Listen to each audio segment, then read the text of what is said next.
اور C out line تو ہمیں بتائیے کہ ہمیں نظر آنا چاہیے. میرے اس سے جو ہے نا، اس میں تو آپ کا کوئی 5 گھنٹے کا پروگرام کریں تو پھر اس پہ ہوگا کہ اتنے چیلنجز ہیں پاکستان کے کہ آدمی کہاں سے شروع کرے، کہاں ختم کرے. مثال کے طور پہ یہ جس طریقے سے ہم نے پاور ڈسٹریبیوشن جو ہے، یہ ہمارا جو ہے نا ایپی سینٹر ہے زلزلے کا، پاور سیکٹر. ٹھیک ہے نا؟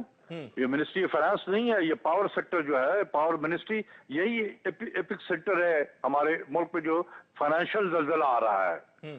تو اس کو بہتر کرنے کی ضرورت ہے. اس میں کیا بہتر ہو کہ ہم ایک انرجی مارکیٹ کریٹ کر دیں.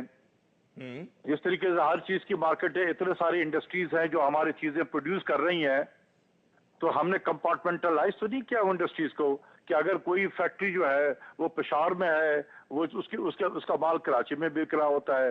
کوئی اگر پنجاب کے کسی شہر میں وہ کارخانہ ہے تو اس کا ملک، اس کے سامان پورے پاکستان میں بک رہا ہے. لیکن انرجی تو ایسا نہیں ہے.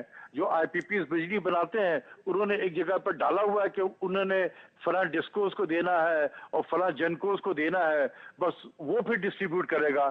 ایسا کیوں نہیں ہو سکتا کہ وہ الیکٹریسٹی بنائے اور جہاں اس کا دل چاہے گا وہ اس کو کنیکٹ کرے گا، وہ اس کو بیچے گا. عوام جس کو پسند کرے گا، جس کی سروس اچھی ہوگی، جس کے ریٹ اچھے ہوں گے، اس سے وہ خریدے. جس طریقے سے ہم باقی چیزیں خریدتے ہیں. Why can't we create an energy market for Pakistan?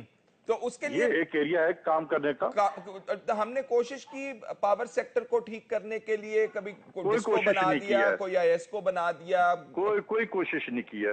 یہ غلط اسٹیٹمنٹ ہوگا اگر ہم یہ کہتے ہیں کہ ہم نے پاور سیکٹر کو ٹھیک کرنے کی کوشش کی ہے. کوئی کوشش نہیں کی ہم نے.